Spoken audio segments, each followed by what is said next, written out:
Welcome to Relearning Relationships. My name is Christian, and this is where I teach men to master relationships righteously.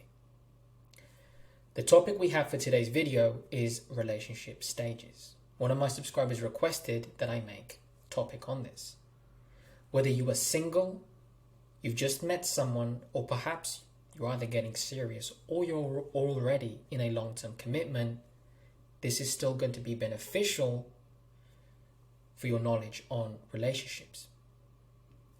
Relationship stages do indeed exist, but they do depend on certain factors that I'm going to get into. Before we do that, I would just like to mention, for those of you who are new, if you are interested in joining my coaching program, Relationship Mastery, or learn more about what I teach, book a free call with me on my website, relearningrelationships.com. Link is in the description. We can go over all the details and see if you are an eligible fit to work with me. With that said, let's begin. There's a lot of talk about relationship stages, that things always start off well, and then people kind of get complacent, then you have to work through it to make it get stronger again. There is some truth in that, but there is also many misunderstandings that come with it. You see, a relationship is based on a man and a woman. And there are two ingredients that hold a relationship together, which are chemistry and compatibility. These are things that if you have been following me for a long time, you know that I mention this often. To bake a cake, to build a relationship, you need these two. You cannot have one without the other. For if you do, you limit the emotional attraction that you or her can build, resulting in a relationship that breaks down. You see, chemistry is organic, pure, raw, physical desire. And compatibility is the alignment of values, belief system, and lifestyle that make it possible to relate and understand each other.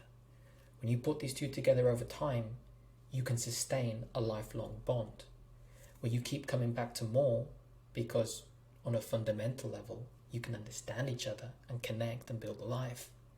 And on a physical level, you can be intimate, you can be passionate, you can crave each other. And both of these keep feeding off of each other, which builds the emotional attraction. Now, a relationship is going to go two ways, depending whether there is mutual chemistry and compatibility, or whether there is one-sided chemistry and compatibility. So let's begin with the first way this happens. As a man, if you settle and lower your standards, or she does, in other words, chemistry and compatibility is one-sided, this is how your relationship will play out. Your relationship will go from a dating to courtship stage. It can get to a relationship to marriage, but it's mostly going to end badly. Let me explain. When you first meet a woman, you start dating each other, you're courting each other, you're getting to know each other. This is what most people refer to as the honeymoon stage. Everything seems perfect. You're both on your best behavior. You're trying to make each other happy. And as most people see today, that usually fades away. And people are taught that that's normal. Well, actually, it's not. That's what happens when you settle, where you have a fundamental knowledge gap. You see, if that woman doesn't find you attractive, she lowers the standards, maybe it's you. Or perhaps you don't really have any values in common. What's going to happen is you're going to find yourself in a stage of prolonged limerence. Okay, limerence refers to infatuation, to the point where you lose your identity. It's unhealthy, it's damaging. A lot of people think everyone falls into limerence. This is not true. To a degree, you may feel excited because the relationship's new. You've just met someone, you're excited, it brings you joy. However, with limerence, this is when we see a lot of young men and women who, they're teenagers, Their hormones are all over the place. They don't have any control over their lust or their urges. And they're focused on what they can take, not what they can give. So they project their fantasy of who they think that person is or what they want them to be. And they lose themselves. As people get older, if you have unresolved wounds from the past, trauma, things from your childhood, previous relationships, then if you struggle with codependency, you're needy, you're insecure, then you're also more prone to fall into limerence. And especially those that are mentally ill, they're unstable in the mind because they're living in fantasy, not in reality. Especially when someone settles. When you or her are not serious about a relationship, this is how it happens. You're in this stage of infatuation, this fantasy land where everything feels good, it's all bliss, but you're not down in reality. You're not looking at their words and actions. You're not seeing if this person really is right to build a bond with for the rest of your life. Limerence can last anywhere between 3-6 months, and in some cases it can extend over years, typically with younger people, those that are very immature, the things that I've mentioned. This is the hallmark of a relationship where someone has settled or lowered their standards. In the relationship I'm in, me and my woman, we both assessed mutual chemistry and compatibility. I don't feel any limerence, and neither does she. Because all that fantasy stuff comes from you're in your head. The next thing you're going to see in this honeymoon stage is you're infatuated to the point where you can't function properly without being close to this person. You become dysfunctional. You become extremely paranoid, overly needy and insecure. Is usually with people who settle or lower their standards, they don't ask serious questions. Men or women that don't know what they want, or they're just happy to be with someone, they often hold off from having the serious talks about values, about marriage, about children, about family. What do you want? Where do you see this going? What are you looking for? They go over a few very basic details, or they turn a blind eye if the conversation gets hard, and they mainly focus on their lust for each other, or they hold out for someone that's taking their time because they're in fantasy land. People who are not serious about a relationship fall into this bracket. The amount of men and women I've seen over the years that they've been together for years and they still don't know their spouse, their husband, their wife, girlfriend, boyfriend, it's because they don't sit down and have that talk at the beginning when you actually should do it. They have that talk years in, later on, or slowly over time. As they mature a little bit, as they come out of their limerence, now they want to get serious. Oftentimes that's dangerous because by this point, the emotional attachment has been built. You see, even if someone's not right for you, even if you spend time around them, you're going to build some type of connection, an affinity of closeness to them. Now, of course, this will never deepen to a deep emotional imprint where they really leave an impact on your life, but you'll be attached because you spent time in close proximity. Another thing you'll see, and you'll notice that in the early stages, first few weeks of getting to know a woman, whatever happens to be, is if you settle or lower your standards, there's going to be red flags. There's going to be things that don't add up. But you'll turn a blind eye. There is no such thing as red flags popping up 6 months in, 1 year and a half in, 5 years in. They were there at the beginning. You just didn't ask enough questions, or you weren't observing properly. You reap what you sow. And of course, in the early stage, if someone's settled for you, or you have, there's going to be a fear of commitment.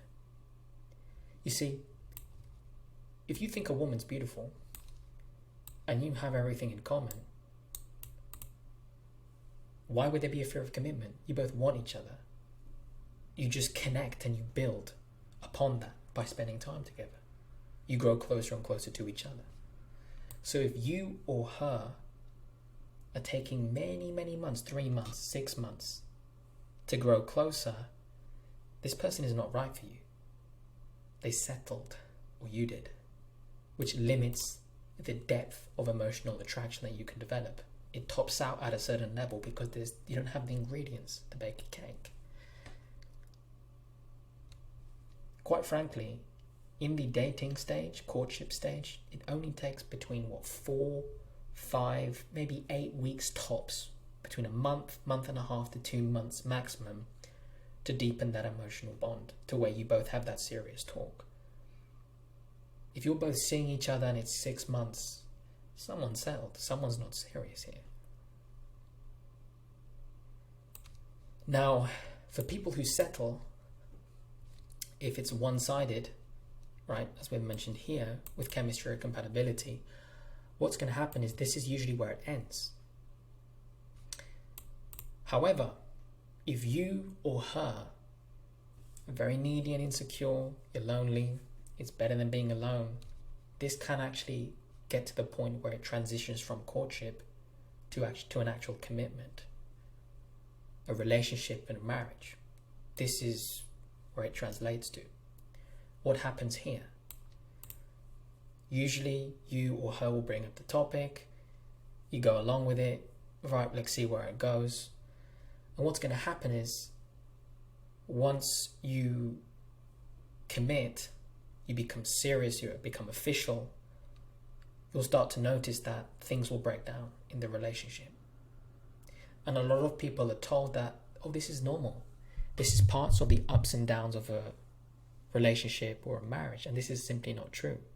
Relationships should be easy. They should mostly be effortless. They should bring peace and joy to your life and make things easier, not harder. So what you're going to notice is, if the woman settles for you, guess what? Her words and actions, her behavior, she's going to become inconsistent. See, with genuine people, if there is an inconsistency, there is an explanation behind it. They apologize and their behavior goes back to normal. If a woman has settled for you, she's going through her mind thinking, this guy's not right for me. I can't simply make that effort. I can't fake it. So she slowly becomes inconsistent. And like a flashing red light, it gets brighter and brighter. You start to realize something's wrong. And if it's not her, but you who settled, you're going to be the one who's inconsistent. You're going to start putting your best foot forward. You don't really want to spend time around her if you settled. You got other things to do. You don't really want to commit deeper. And if you do and you're stuck there, you're distancing yourself. The next thing is, with couples who settle, is one or both of them end up becoming emotionally unavailable. They stop sharing their emotions. They stop telling each other how they feel. They stop giving genuine, heartfelt compliments through words, praise, respect, admiration. That slowly fades away. There's no intimacy. There's no passion. There's no physical closeness anymore. This is when you get into these relationships where the girlfriend, the husband, the wife, they start negotiating or begging for sex, right? They start begging for a text back. They start begging to spend time together. They start begging their spouse to open up and communicate. But what happens is, if they've settled for you, or you're the one who settled, you just can't do it because you just don't feel it. Even if you try a few times, you'll fall back to being inconsistent. You're going to remain unavailable emotionally. And then, of course, this is when the deal breakers come out. The red flags you ignore at the beginning become the deal breakers in the end. So if one or both of you settle, now you're going to run into serious issues in the relationship. Well, there's going to be infidelity. There's going to be verbal slander, shouting matches, abuse, arguments, toxic fights, going back and forth, threats, manipulation, mind games. You end up really hurting each other. There's a lack of respect. There's a lack of trust here. You know, the amount of people I hear say that fighting is good for a relationship. It's not. Men and women who understand each other minimize the arguments. And quite frankly, if you have everything in common, the only arguments you should ever have are going to be from a misunderstanding or a miscommunication. But what happens here is, if both of you lack compatibility, the arguments are going to come from the fact that you don't have anything in common. You want different things out of life. You have different lifestyles. One's partying, one's staying at home, arguing. Different values. One wants 3 kids, the other one doesn't want kids. Arguments, fighting, trying to change them. Belief system. One is Christian, one's atheist. One's conservative, one's leftist, and they start fighting with everything. Different cultures, different traditions, different ways of doing things. They can't agree. She's not submitting, and he's not even leading. They struggle, they fight, they clash on everything because you've got nothing in common. Right? Another thing, if you lack chemistry and you're in a relationship, you're married, and your wife, or vice versa, for the ladies listening, your husband doesn't want to be intimate, stops dating you, stops courting you, stops making an effort, you're going to start fighting on that because you start demanding love and affection, but they don't give it. So you become frustrated. So you start fighting to where you lose respect for each other. This is what happens when you settle. And that's not normal. That is not parts of the ups and downs of a marriage. Many people would want you to think that is not natural. You reap what you sow, and if you both settle, you lack these 2 ingredients, chemistry or compatibility, it's going to happen like that. Deal breakers will pop up. Now you're both thinking of an exit. Because what happens with that is, once there's deal breakers, throughout the relationship and marriage, whether you have 2, 3 kids, a mortgage, and you live together, your needs are not met. So you're miserable.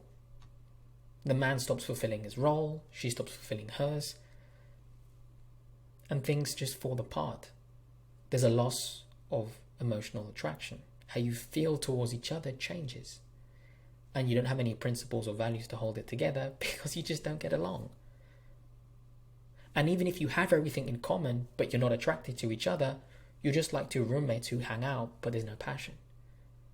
And if you find each other attractive, but there's no values in common, you're 2 people that are lusting after each other. You're very intimate physically, but there's no depth from any shared values to deepen the connection, so you end up fighting and arguing all the time.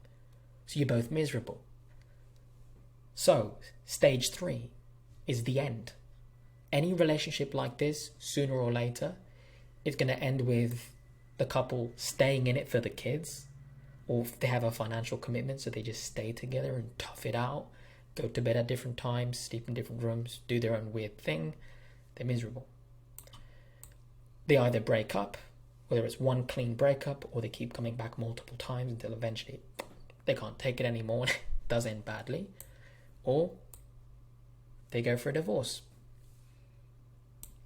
That's how it happens if you or her settle, lower your standards. Those are the 3 stages of a relationship when there is one-sided chemistry or compatibility. Makes it very simple. You have your dating courtship, your honeymoon stage in this case. Then you have your relationship marriage stage, which you both realize, what are we doing together? Number 3, it ends. Now, how does a relationship play out if you both choose right? If a man and woman mutually have chemistry and compatibility and they crave each other, how does this play out? Well, this is actually righteous. This is what God actually wants for men and women as long as they marry right. Is with chemistry, she thinks you're the most handsome man, you think she's the most beautiful woman, there's that spark, you love talking to each other, you laugh together, you find each other attractive. Compatibility wise, everything aligns. Same faith, same political outlook, same culture, same standpoint on marriage.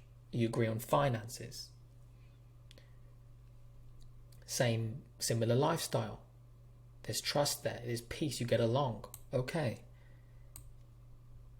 You have physical desire and you can deepen the emotional connection. Perfect. How does this play out? Stage number 1. During this dating courtship stage, there isn't really any honeymoon. You're just building the connection from day 1. This is personally what I've done, and it's what I teach throughout my program. When you don't settle, this is how it plays out, guys. there is minimal or non-existent limerence. Yes, when you first begin courting this woman, you're both going to be excited because it's new. But there is no fantasy. Because you're open and you're leading with each other's values. You've laid all your cards out on the table. You're not holding back. You're not doing a tactic or a strategy. You're not sitting there wondering if you're sure or not, if you want to get to know her. She's not having any doubts either. You want each other. So you make an amazing effort daily. So what happens here is there isn't really infatuation. There's just understanding. Because you're communicating clearly with your intentions, what you both want. You know that you both agree on everything. Marriage, family, all of these values, because you discussed it from day one. There's no surprise. So, in the case that perhaps you or her have had some past wounds, some little bit of trauma, maybe a little bit codependent, as long as you both have mutual chemistry and compatibility, you can overcome the limerence.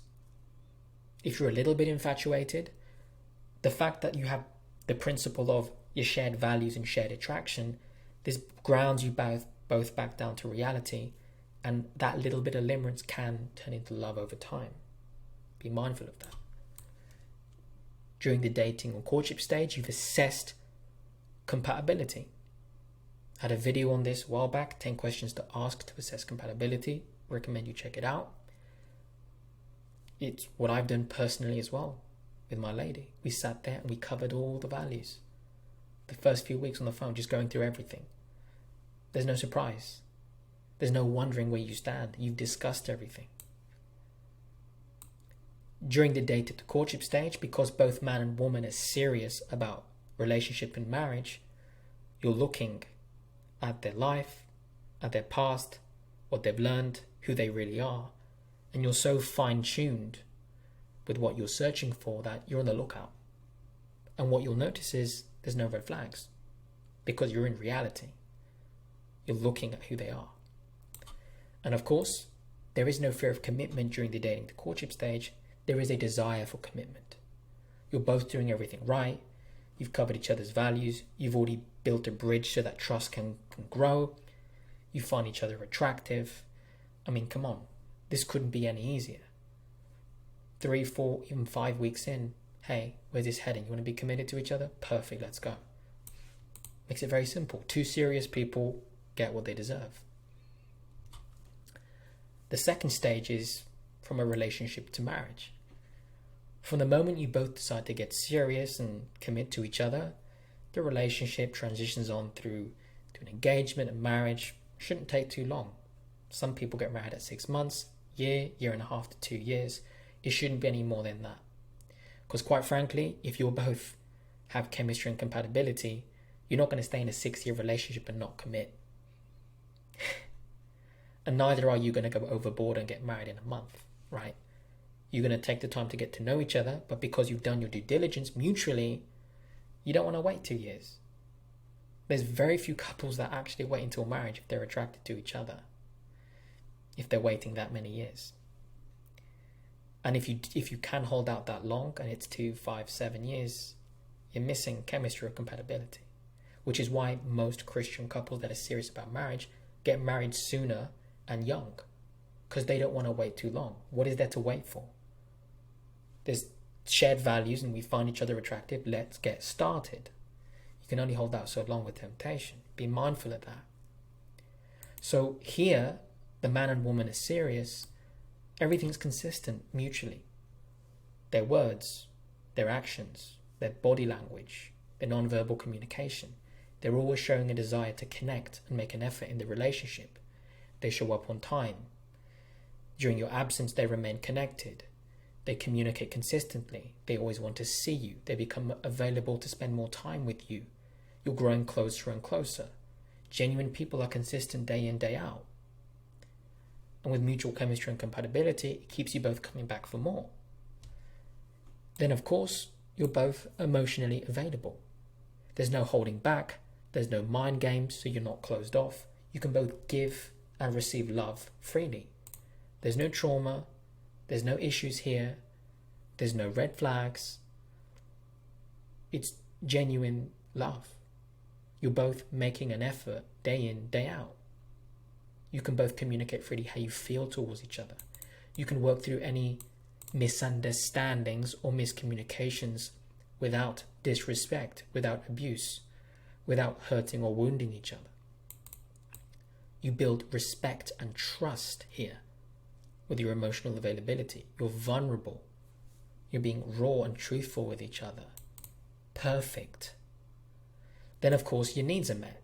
Given the fact that you're both compatible, keeps you coming back for variety, new stimuli, trying out new things, going back to other activities that you both enjoy. Perfect. With each other's needs being met, not only is there variety and you enjoy doing everything in each other's company, is that, biblically speaking, Genesis 2:24, husband and wife become one flesh. You're each other's priority. You love doing things together. You can't really be without each other for too long. Right? You get along. There's passion. Because there's chemistry, now that you've built an emotional bond, that physical attraction it's magnified. It's like it's on steroids. You both can't get enough of each other. Intimacy, that passion, that sexual desire, it deepens and it grows. So you can both connect on a physical level too, not only on an emotional. This makes things wonderful. You both feel safety, security, you feel loved.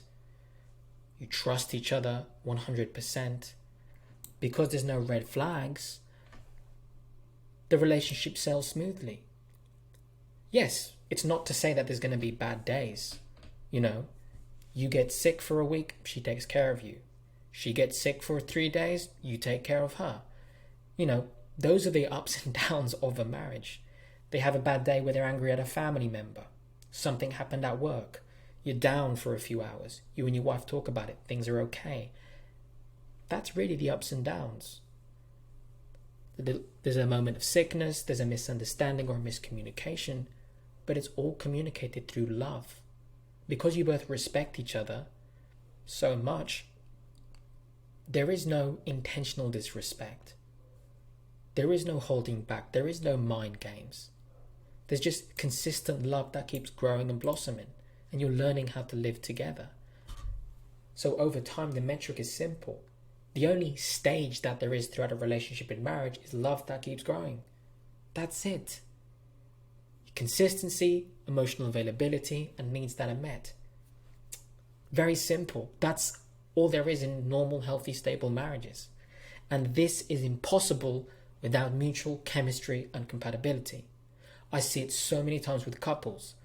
If you settle, or she does, and you don't find each other that attractive, you'll be in a 6-year marriage where one of you is completely sexless towards the other. There's no passion.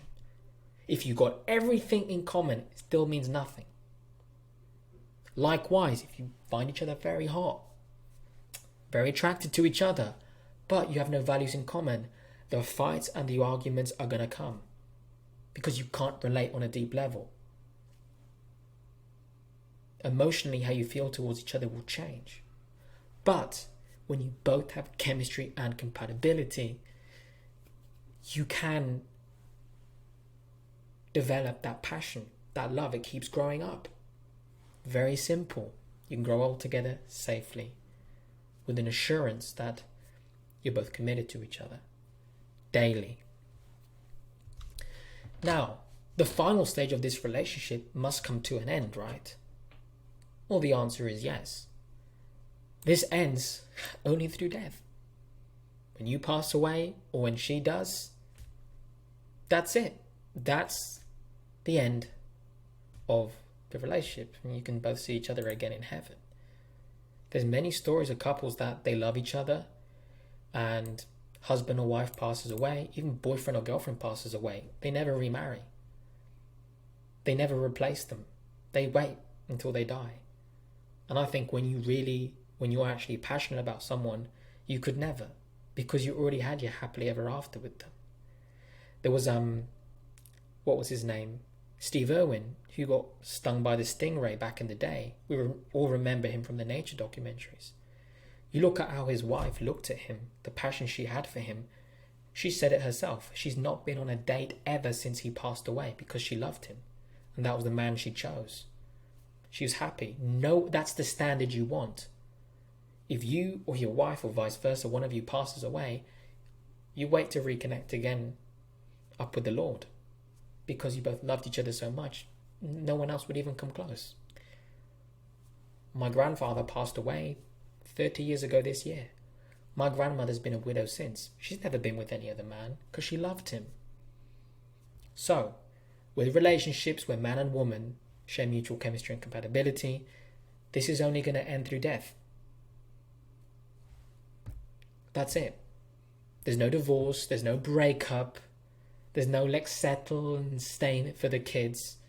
It's they grow together to old age, they die, one of them dies younger, whatever happens to be, but it only ends through the death of the one they love.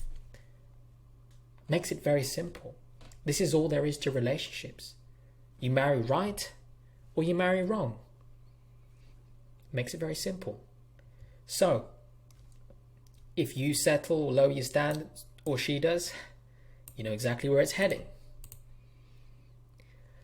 But if you both choose right, you can set the stage to build a foundation for a lifelong commitment full of love, passion, and joy that your children will benefit from, and those around you will be inspired by it too, because they'll see how happy you both are. And that's what God wants for men and women. Genesis 2:18 at the beginning states it. It's not good that the man should be alone. I, the Lord, will make a helpmeet suitable for him. Helpmeet meaning support and assist.